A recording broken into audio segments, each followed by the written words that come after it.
was a beautiful day. Everyone, I'm sure, before me will have, and after me will attest. And there's a reason why it was a beautiful day. It's statistically about the most beautiful day of the year. The right temperature, right clarity. The hijackers, terrorists knew that. The same way that the people who plan the New York Marathon know that it's a dry day that generally tends to be of a moderate temperature. That's why they picked the first Sunday in November as the day for the marathon. But you don't want the runners getting rained on. You don't want to have freezing cold weather and bad conditions. And that's why, what a coincidence, it tends to be really pretty on that day. So 9/11 they picked because it's always a beautiful time in New York, the end of the summer. And I went to the hospital because I was teaching a course about mechanical hearts. And the group that I was teaching to were a bunch of physicians and nurses, but the company that made the mechanical heart was based on the West Coast. And it was interesting to me because the guy who was sort of in charge of this whole project left that morning because his family was having an event and he wanted to get home to them. So he'd flown out that morning. And I just heard that as I went in. I remember giving the lecture to it's a conference room with maybe 50 people in it. So I'm lecturing these doctors, nurses, technicians about this mechanical part program that they're going to have in their hospital, even though the guy who was in charge of it had left to go back to his family. And then I went back to the operating room. So now it's, it's still early in the mornings before 9 o'clock, but my case, I'm doing an aortic valve operation where a person who has very tight aortic stenosis, a blockage of a major valve coming out of the heart, needs to be replaced. So I went down, talked to him about what was about to happen, signed the consent, and then he went to sleep. And as he went to sleep, I went back over to the lecture hall, and there's at Columbia Presbyterian, where I practice, New York Presbyterian, there's a bridgeway that goes between the medical school building and the hospital building. So I crossed back across that bridge, and I remember looking downtown because I had a bird's eye view of it, and I noticed there was smoke from I couldn't tell what it was from, but it's like someone had lit a big match on fire. And when I got into the lecture room, someone said that a pilot had somehow by mistake crashed into the World Trade Center. It was probably a small jet or private plane, propeller plane that someone had not well piloted and crashed into the World Trade Center, which was a horrible tragedy. And so I lamented that, went back to the operating room. And when I got into the operating room to start doing the actual case, I'd opened up his bone. One of my assistants, the perfusionist, the person who runs the heart-lung machine, said, there's been a second plane that's hit the World Trade Center. And I remembered that, again, I'm looking at the heart pounding like a python trained inside this man's chest, like coiling back and forth, desperately trying to get out, sick, ill because of this valve that's stuck so they can't pump the blood out to the body. And I got goosebumps, not from that, but from the thought that there was a second plane. So obviously it wasn't an accident. And I told the perfusionist he was to block out all information. There was to be no more discussion in the room at all about what happened, because I could not have the anesthesiologist and the nurses and me distracted by what was happening outside the world. There's only one life I could save, only one life I could lose. And that was the guy whose chest was open in front of me, the man who I just spoken to half hour earlier and put to sleep. So I did the operation, no idea what had happened. And by the time I came out of the OR, the world had changed. The elective schedule was completely terminated. Everyone we could in the hospital, we had to move out. We expected thousands of victims from the World Trade Center to be ambulanced up. Anesthesiologists from my hospital started driving downtown. One of them, I remember, Marquis actually rode his bike downtown because he couldn't get through with the car and he wanted to go help.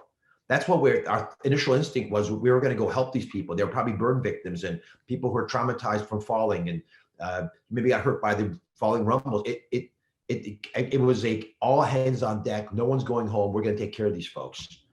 And I don't think we got anybody. Not one single person was brought uptown to us from the World Trade Center because there were no survivors. And that's an unfortunate but paralyzing reality when you're desperately trying to help and you can't. And to put it all in perspective, I was sort of sitting in my office waiting for the victims to come. And I got a call that the man who had left the LVAD, the mechanical heart training, the man who was in charge of the project, he was on one of the planes. And remember, they hijacked planes headed to the West Coast because they wanted to get planes that were full of fuel so they could explode bigger bombs. And he actually was one of the people who rushed the cockpit and of the plane that was going to hit the Pentagon. Remember, the ones from Boston hit New York. The planes from New York were going to Washington. They were hijacking them to go to Washington. It made an arc that way. They didn't come back to their own city. And he rushed the cabin.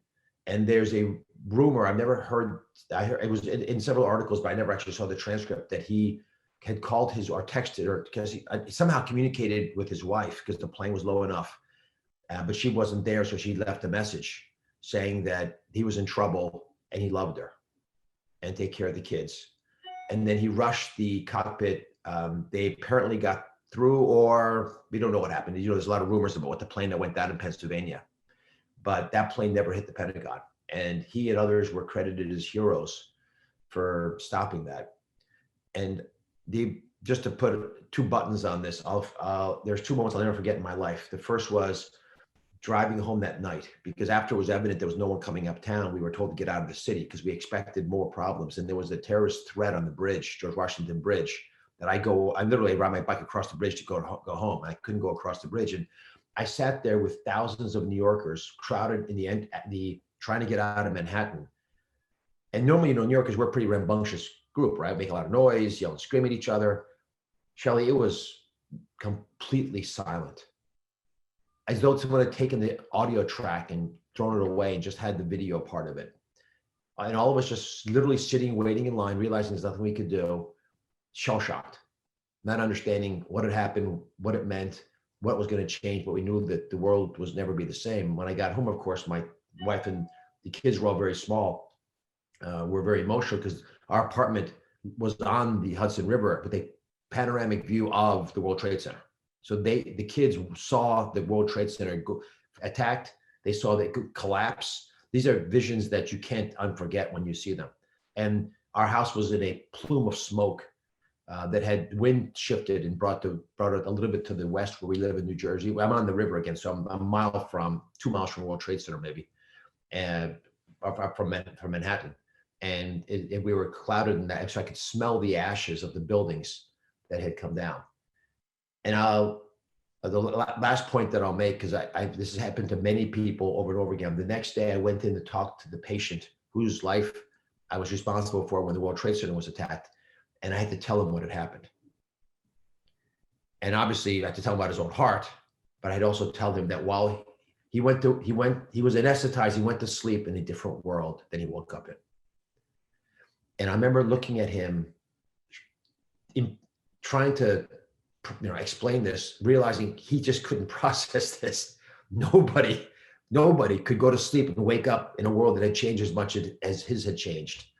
And just because we were awake during it doesn't mean that it didn't hurt us anymore. It was a nightmare that you happened to be awake during. So that's my 9/11 story. How old were your kids? Daphne was 14, 15, and so the oldest one was 15. Daphne's the chef, it's on my show a lot. Arabella was born in 1990, so she was 10 because she was born at the end of the year, and Zoe was 6. So 14, 10, 6 basically. And the youngest one, Oliver, was a year and a half old, and he was the one that Lisa held, not knowing whether to run or not when she saw the attacks. Because remember, we didn't realize that it was going to be limited to the World Trade Center. We also didn't realize how devastating those attacks would be. But we fully anticipated there would be more terrorist attacks happening throughout Manhattan. Nuclear alternatives. I mean, there were bad things that were you could imagine. The worst you could imagine had already happened. So you have to start imagining worse. How did your older children handle all that? Well, there's a naivete when you're that age. You think anything that's happening must have happened before because you're so young. They didn't realize that it would be the moment that would define their lives, and they were only toddlers or children, infants. But it did define their lives. And because of that naivete, I don't think it fully hit them. They knew it was a catastrophe. They could tell from the way Lisa and I reacted and everyone around them. And of course, we were getting continuous calls from other parts of the country, people not knowing if we were, because we're right, we're so close to it. They didn't know if we were involved, what we were seeing. So they started off, are you okay to tell us, is it real? Is this really occurring? I mean, it can't be as bad as the media is making it seem, but it was.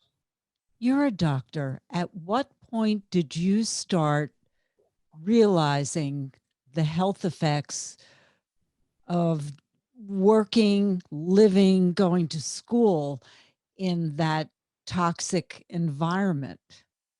Well, when I got home, um, it was still a bucolic day. You could see the World Trade Center plumes going up. So I didn't process it then. But by the next day, we had the fumes all over our house. And I did think at that time that people are going to have respiratory issues. I wasn't thinking about more severe problems, but I was thinking asthma and chronic obstructive pulmonary disease. People are going to have problems with this air. It does make sense to me that there were other chronic illnesses that were unmasked by these toxic fumes being inhaled for days by people who are trying to help and people who are just living in the area. The emotional impact, there's no way you could pretend it wasn't going to be there. It was Verdun. It was My Lai. It was every catastrophic battle that you can think about in human history rolled into one little environment. It was like the Dresden fire bombings, but in middle of New York. And so our minds are not evolved to cope with those kinds of catastrophes. We're used to the smaller catastrophes. Someone you love dies, a terrible car accident. I mean, even those are scarring, but you don't think about your world being attacked, which is what happened. And how do you think that either prepared us or didn't for our current pandemic? I don't think it prepared us. It's very different. You had a named enemy. You could focus your anger on that. It unified us because that's what people do when they have an opponent they can see.